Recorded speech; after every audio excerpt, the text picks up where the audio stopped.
Hello everyone, I am Ankit Kumar and I welcome you all to education circuit. और देखो, I have been getting a lot of messages regarding AFSB interviews और जिनका less score है। ठीक है, काफ़ी सारे बच्चों के माइंड में ये मिथ चल रहा है कि सर यदि हमारा स्कोर कम है, कट ऑफ क्लियर हो गई है लेकिन स्कोर कम है, so should we go for AFSB interview और नॉट। ये काफ़ी बड़ा मिथ है और ये काफ़ी सारे कैंडिडेट्स के माइंड में बैठा हुआ है कि सर यदि हमारा स्कोर कम है तो हम मेरिट आउट हो जाएंगे, ओके, तो हमको जाना ही नहीं चाहिए। और कुछ लोगों का कहना यह है कि सर ये हमारा पहला अटेम्प्ट है, आई एम फ्रेशर, लेकिन मेरी तैयारी अच्छी नहीं है तो मैं इस बार नहीं जाना चाह रहा हूं बिकॉज मेरे ऊपर रिपीटर का टैग लग जाएगा। तो देखो, ये दोनों ही मिथ हैं, राइट। आपको एसएसबी इंटरव्यू कभी भी मिस नहीं करना चाहिए। एसएसबी इंटरव्यू की इंपॉर्टेंस क्या होती है ये आप उनसे पूछिए जिनका रिटर्न क्लियर नहीं हो पाता है। वो एसएसबी इंटरव्यू के लिए तरस जाते हैं। आपने देखो इतनी मेहनत की है, रिटर्न क्लियर किया है और अब आपको अपॉर्चुनिटी मिली है एसएसबी इंटरव्यू की, तो अब आप उसको ठुकरा रहे हो। तो एसएसबी इंटरव्यू कभी भी मिस नहीं करना चाहिए, कभी भी उसको छोड़ना नहीं चाहिए, राइट। यदि आप फ्रेशर हैं और अभी आपकी तैयारी नहीं है तो आप ऐसी डेट चूज कर लो जो कि 2-3 महीने के बाद की हो, 3 महीने के बाद की कर लो, 4 महीने के बाद की कर लो। ये 3-4 महीने का जो टाइम है, this is sufficient to prepare for SSB interview. ठीक है, अच्छे से आप उसमें मेहनत करिए। देखो, एसएसबी इंटरव्यू एक ऐसा प्रोसेस है कि इसमें एक बार में सिलेक्शन हो जाए उसकी कोई गारंटी नहीं है, ओके। और हाँ, माना कि आप फ्रेशर हैं तो फ्रेशर्स को थोड़ी ज़्यादा तवज्जो दी जाती है, लेकिन रिकमेंडेशन जो ज़्यादा होता है वो रिपीटर्स से होता है, क्योंकि एक बार में ही आप सारे टेस्ट में अच्छा परफॉर्म करते हुए चले जाओ उसकी कोई गारंटी नहीं है, ओके। इवन जो रिपीटर्स होते हैं उनकी कोई गारंटी नहीं है कि वो सभी टेस्ट में अच्छे से परफॉर्म कर देंगे, राइट। तो जब तक आप प्रोसेस के थ्रू नहीं जाओगे, आप सभी टेस्ट को देखोगे कि भाई किस तरीके से उसमें परफॉर्म करना होता है, क्या रिक्वायरमेंट होती है, तभी तो आपको चीज़ें समझ में आएंगी, तभी फिर आप उसकी अच्छे से तैयारी करोगे, ओके। तो कभी भी आपको एसएसबी मिस नहीं करना चाहिए। लग जाएगा, टैग लग जाएगा, क्या बात है, क्या दिक्कत है उसमें। ऐसा कोई जरूरी थोड़ी कि पहली बार में आपको रिकमेंड कर ही देंगे या आपको पहली बार में ही निकालना है। आप दूसरी बार में जाओ, अच्छे से तैयारी करके जाओ, पहली बार में जाओ, देखो क्या प्रोसेस है, किस तरीके से टेस्टिंग होती है, आपको अपना पता चल जाएगा कि कहाँ पर आप स्टे कर रहे हो, कहाँ पर नहीं कर रहे हो, क्या आपका लेवल है, आपको अपनी वीकनेस पता चल जाएंगी, ओके। देखो, पूरी तरीके से आप सोच रहे हो कि हम फ्रेशर बन के पूरी तरीके से परफेक्ट एक ऑफिसर की तरह बन के चले जाएंगे, हमारा सिलेक्शन होता हुआ चला जाएगा, नहीं होगा। ऐसा कोई ज़रूरी नहीं है, बहुत ही कम चांसेस होते हैं, rarest out of the rare cases में ही ऐसा होता है। तो ये जो मिथ है इसको निकालो। आपको एसएसबी इंटरव्यू के लिए जाना चाहिए, जितनी आपकी तैयारी है और अच्छे से करो, थोड़ा टाइम ले लो, थोड़ा बाद की डेट ले लो, ओके। एक मिथ तो ये है। दूसरा मिथ ये है कि सर हमारा स्कोर कम है, हम मेरिट आउट हो जाएंगे, इस वजह से हम नहीं जाना चाह रहे हैं, राइट। देखो, यदि आपका स्कोर कम है और जिन बच्चों का स्कोर कम है, जिन लोगों ने जस्ट कट ऑफ क्लियर की है, तो यदि वो सेलेक्ट ही नहीं होंगे, वो मेरिट आउट ही होंगे, तो फिर वो आपको क्यों बुलाएंगे। जिन लोगों की कट ऑफ क्लियर हुई है वो आपको बुलाएंगे ही क्यों फिर एसएसबी इंटरव्यू के लिए, वो तो फिर यूजलेस है आपका। देखो, एसएसबी इंटरव्यू कंडक्ट कराने के लिए काफ़ी खर्चा आता है, बोर्ड का, गवर्नमेंट का काफ़ी खर्चा आता है, आपका जो वो 5-6 दिन का वहाँ पे स्टे होता है उसका काफ़ी खर्चा आता है। देखो, मेरिट में एफकेट का स्कोर मैटर करता है, लेकिन इतना भी नहीं करता कि आप एसएसबी को भूल जाओ उसके सामने, okay. Main thing is SSB.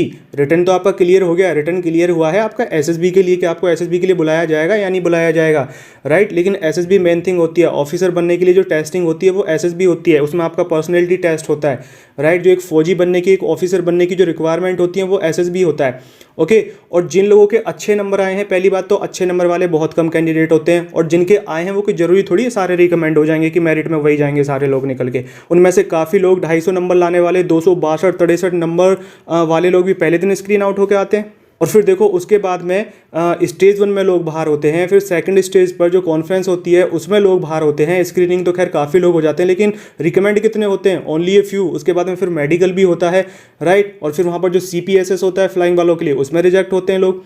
तो मेरिट तक पहुँचते पहुँचते काफ़ी लोग रिजेक्ट हो जाते हैं, मेडिकल में काफ़ी लोग रिजेक्ट हो जाते हैं। तो ऐसा कोई ज़रूरी थोड़ी है कि सारे हाई स्कोरर ही जाएंगे वहाँ पर मेरिट में। देखो, इसको थोड़ा अच्छे से समझते हैं। यदि हम स्कोर की बात करें, ये आपकी कट ऑफ है जो कि इस बार गई है 157, ओके। और ये है आपका स्कोर, एक तरीके से स्केल मान लीजिए इसको। ज़्यादातर बच्चे जो इस रिटर्न को क्लियर करते हैं वो इस रेंज में वेरी करते हैं, इस वाले रेंज में आते हैं वो, ठीक है। कट ऑफ से 180, 185 और 190 तक तो कम ही लोग पहुंच पाते हैं, ओके। ज़्यादातर पब्लिक जो होती है वो इस वाले रेंज में होती है, यहाँ पर 157 से 190 के बीच में होगी। 190 से 200 तक कम लोग जा पाते हैं, ठीक है। सभी लोग थोड़ी ला पाते हैं ये 200 मार्क्स, ओके। जितना जो ज़्यादा कंपटीशन होता है वो इसी रेंज में होता है, ओके। और 200 से 220 तक कुछ चंद लोग ही पहुंच पाते हैं, और 220 से 250 तक only a few rarest out of the rare cases में जो बच्चे होते हैं वही पहुंच पाते हैं। सभी के थोड़ी आ पाते हैं 240 250 नंबर, बहुत कम लोगों के आ पाते हैं।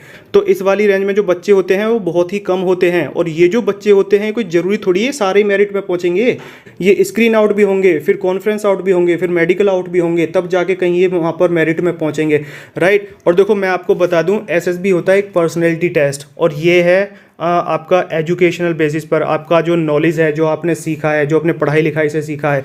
जो बच्चा इसमें तेज है उसकी कोई गारंटी नहीं है कि वो पर्सनैलिटी में भी अच्छा ही होगा। ऑफिसर लाइक क्वालिटीज़ उसके अंदर होंगी होंगी जो उनको चाहिए। जो एसएसबी टेस्ट कर रहा है वो क्वालिटीज़ इन सबके अंदर होंगी ही होंगी, ऐसा कोई ज़रूरी नहीं है। वहाँ पर 99% वाले बच्चे भी पहले दिन बाहर होकर आते हैं। 100 आउट ऑफ 100 इन मैथमेटिक्स, ये वाले लोग भी स्क्रीन आउट होकर आते हैं, ठीक है। इनको समझ में भी नहीं आता है एसएसबी की फिलॉसफी क्या है। ऐसा कोई ज़रूरी नहीं है कि जो रिकमेंड होंगे वो सारे बच्चे यही होंगे, ओके। ज़्यादातर जो रिकमेंडेशन होती है वो इसी वाली रेंज में से होती है। तो आपने जो ये सोच रखा है ना कि हमारा स्कोर कम है, हम मेरिट आउट हो जाएंगे, देखो जब मेरिट लगती है, फॉर एग्जांपल किसी पर्टिकुलर ब्रांच के लिए टोटल 20 सीट्स हैं, राइट, टोटल 20 सीट्स हैं माना, ओके। तो देखो ये जो 20 सीट्स हैं, ये जरूरी थोड़ी कि सारे 20 जो ये लोग होंगे ये सभी 200 प्लस नंबर वाले होंगे, नहीं। इसमें से ऊपर के 4-5 हो सकते हैं, ज़्यादा से ज़्यादा 3-4 हो सकते हैं, बस, उससे ज़्यादा नहीं होंगे। उसके बाद में यहाँ पर 190 वाले भी होंगे, 1-2 होंगे, कोई जरूरी थोड़ी जो रिकमेंड हुए हैं सारे 190 और 200 वाले ही होंगे। इससे कम में फिर यहाँ पर 180 वाले भी होंगे, 170 वाले भी होंगे, और यहाँ पर नीचे जस्ट कट ऑफ क्लियर करने वाले भी होते हैं, राइट। अब यदि ये रिकमेंडेशन जो है ये ज़्यादा ऐसे लोगों का हो जाए जो थोड़े अच्छे नंबर वाले हैं, तब ये थोड़ा सा, ये जो नीचे वाला जो है ये थोड़ा अच्छे नंबर वाला होगा, 170 वाला हो या 175 वाला हो। और यदि रिकमेंडेशन ये हाई स्कोर वालों में से ना हुई हो तो यहाँ पर तो ज़्यादा स्कोर वाले बच्चे नहीं रहेंगे ना, बहुत ही कम लोग रहेंगे जिनका स्कोर अच्छा होगा, ओके। तो टॉप तो देखो वही करेगा खैर जिसके अच्छे नंबर हैं और उसने एसएसबी में भी अच्छा परफॉर्म किया हो। ऐसा नहीं है कि भाई 250 ले आया और एसएसबी में उसकी अच्छी परफॉर्मेंस नहीं है तो भाई वही टॉप करेगा, नहीं है। एसएसबी के जो मार्क्स हैं वो ज़्यादा इंपॉर्टेंट होते हैं, इसका भी रोल होता है, लेकिन ऐसा नहीं आप कह सकते कि भाई हाँ भाई इन्हीं मार्क्स के बेसिस पर आपकी मेरिट लगेगी, ओके। आप एसएसबी में अच्छा करो, आपके जस्ट 157 मार्क्स आए हैं, लेकिन यदि आप एसएसबी में अच्छा परफॉर्म करते हैं तो आप इससे ऊपर निकल जाओगे, इससे भी अच्छा परफॉर्म कर लोगे, आप इससे भी ऊपर आ जाओगे एसएसबी में। ये कोई जरूरी थोड़ी है, ये देखो पढ़ने लिखने में अच्छा है, लेकिन कोई जरूरी थोड़ी है कि इसके अंदर ऑफिसर लाइक क्वालिटीज़ होंगी। एपीजे अब्दुल कलाम साहब भी इसमें फेल हुए थे एसएसबी इंटरव्यू में, और वो देखो साइंस में कितने आगे थे, इतने पढ़े लिखे थे, इतने इंटेलिजेंट पर्सन थे, लेकिन वो एसएसबी क्लियर नहीं कर पाए थे, राइट। तो देखो यहाँ से आप इस बात को समझो, तो इन सभी मिथ्स को आप क्लियर करो, इनको निकालो अपने माइंड से। एसएसबी कभी भी मिस नहीं करना चाहिए। ये सभी वो चीज़ें होती हैं जो आपका जो एक करेज है, जो सेल्फ मोटिवेशन है, जो आपके अंदर जज्बा है प्रिपरेशन करने का, क्लियर करने का, फोर्सेस को ज्वाइन करने का, ये चीज़ें, ये मिथ उस जज्बे को मारती हैं, उसको कमज़ोर करती हैं, राइट। हमारे दिमाग में ये आ जाता है कि भाई हमारा तो होगा नहीं, तो फिर हम एफर्ट्स ही नहीं लगाते फिर उसके हिसाब से। देखो मेरे ऐसे कई सारे दोस्त रहे हैं जिन्होंने कि इवन 261 262 तक स्कोर किया, लेकिन वो पहले दिन स्क्रीन आउट होकर आ जाते हैं। वो पढ़ने लिखने में तो अच्छे होते हैं, लेकिन वो पर्सनैलिटी वाइज अच्छे नहीं होते, ओके। और देखो ऐसे काफ़ी सारे लोग होते हैं, मेरे फ्रेंड सर्कल में ऐसे काफ़ी सारे लोग हैं जिन्होंने कि जस्ट कट ऑफ क्लियर किया है, लेकिन वो एसएसबी क्लियर करते हैं, वहाँ पर उनकी अच्छी परफॉर्मेंस रहती है, तो वो बड़े आसानी से सब चीज़ निकालते हुए चले जाते हैं। तो आपने जो फोबिया बना रखा है इसको निकालो, एसएसबी की तैयारी करो, अच्छे से तैयारी करो, पूरे एफर्ट्स लगाओ, चाहे ये आपका फर्स्ट अटैम्प्ट है, चाहे कोई सा भी अटैम्प्ट है। ये रिपीटर्स का टैग लग जाएगा, इसकी चिंता मत करो, रिपीटर्स का टैग तो लगेगा ही, यदि आपके अंदर नहीं है वो क्वालिटी तो लगेगा ही, लेकिन आप एसएसबी मिस मत करो। इसमें देखो लेट होते हुए चले जाओगे आप, 6 महीने 1 साल फालतू में लेट होते हुए चले जाओगे, और जब लास्ट अटैम्प्ट होता है ना तब उसको ये इंपॉर्टेंस पता चलती है कि मैंने कितनी बड़ी गलती करी है जो मैंने एसएसबी मिस कर दिया था, ओके।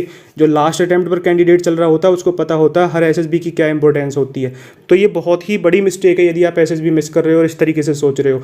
तो ये देखो काफ़ी सारे लोग हैं जिनके दिमाग में ये चल रहा है, कमेंट बॉक्स भरे पड़े हैं इसी तरीके के डाउट से। जिन लोगों का कम स्कोर है कि सर हमको एसएसबी इंटरव्यू के लिए जाना चाहिए नहीं जाना चाहिए, ऑफ कोर्स आपको जाना चाहिए, 100% आपको जाना चाहिए, इसमें पूछने की कोई बात ही नहीं है।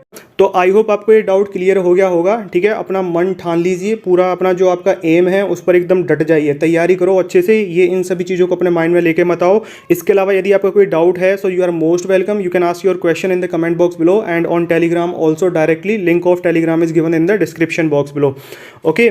तो चलिए, all the very best for your AFSB interviews, then for medical, then for final merit, okay. And that's all for today, bye for now.